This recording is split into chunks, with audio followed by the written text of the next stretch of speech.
First of all, I would say I came to Latvia in 1990. And it was during the singing revolution. You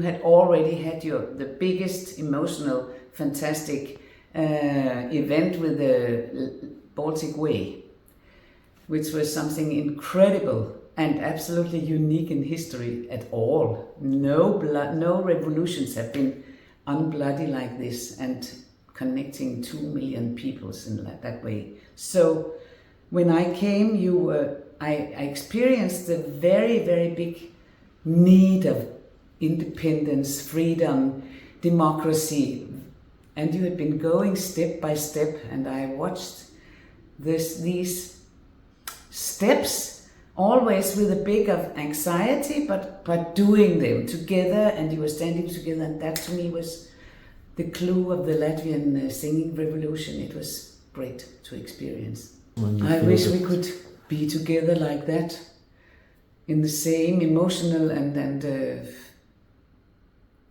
what should I say, united way. This is what I could dream of for the future of our lives.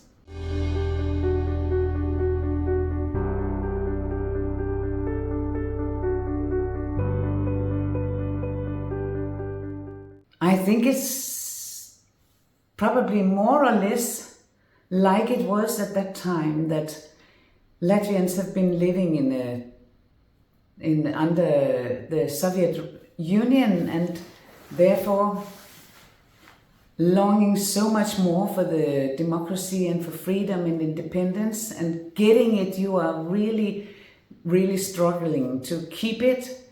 And Danish people have had it for so long, and we take it more or less for granted. Maybe just now we are starting to understand that we really have to fight for it. I see the attitudes are that the Latvians are maybe more also less trustful to their politicians than Danes are or have been. And this is probably the differences. You are more struggling to keep it, and we just think we have it.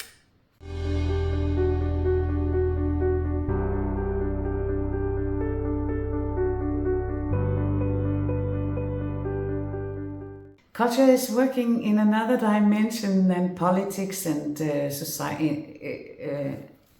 It's touching our emotions, and I think that's a very, very important thing, to get people together, to see, bring them together around some emotional values also. We can learn from films, from music, from literature, we can learn to look at things in another way. We can try to get a more critical way to look at things, what are happening around. We can get emotions. They can make us cry or laugh or understand things and look at things in another way. So, and they unite us in these feelings.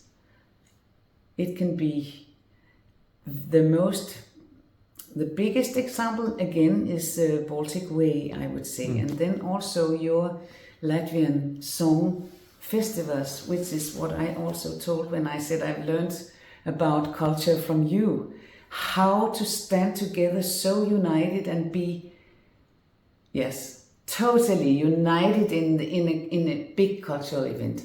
Your songs.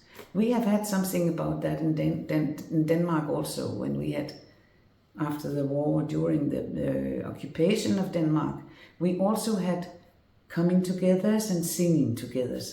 And I see how much that does to a society. I see how much it means in all the 3 Baltic countries, that you have these, every 4 years you have these big events that ties you all together and you go like one. This is what I would say to this.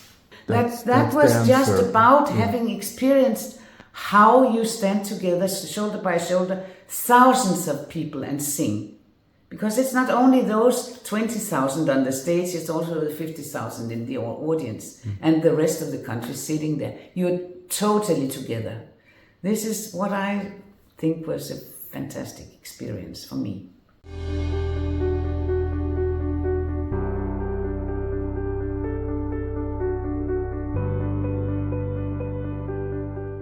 Very happy that they are going again to Riga, and now in the position of being king and queen of Denmark, because I've known both of them in their position of crown prince and crown princess. Also before they came together, because I met with Crown Prince Frederick in Riga in '92. When he was a young student at Aarhus University, should have been incognito, but nothing was incognito around him. So he came with a group of students because he was studying to make his diploma on the breakup of the Soviet Union, and that's what he did his diploma about. It was a study trip, and he came with his student fellows, and they arrived in Riga. And they came to see us in the Danish Cultural Institute, and they had their own programs, and so I met him there for the first time. I like him very much. I like him in all his positions, and I know that he was also coming back 1.5 years later when he had finished his diploma. He came back together with the Queen, but he came back and got the Latvian University, and they mentioned him a honorable student or what, something like that. And so I have met him in his young days, and then I have met him when he was already married to our crown prince, now Queen Mary. And I know that they have been in Latvia recently, in '23. Also should have been incognito, but of course the media always have the good nose for that. They were visiting the Danish soldiers stationed in Riga, and now they will come as king and queen, and I'm very happy about that. I wish them a very good visit in Latvia. I know they have big and long sympathy for your country. Ierados Latvijā 90. gadā, un kopš tā laika es redzu, ka jūs esat izdarījusies ļoti daudz. Mēs esam kopā Ziemeļ Eiropā, mēs esam kopā Eiropas Savienībā, mēs esam kopā NATO, un es novēlu, lai mēs turpinātu šo ceļu kopā un iepazītu viens otru tuvāk.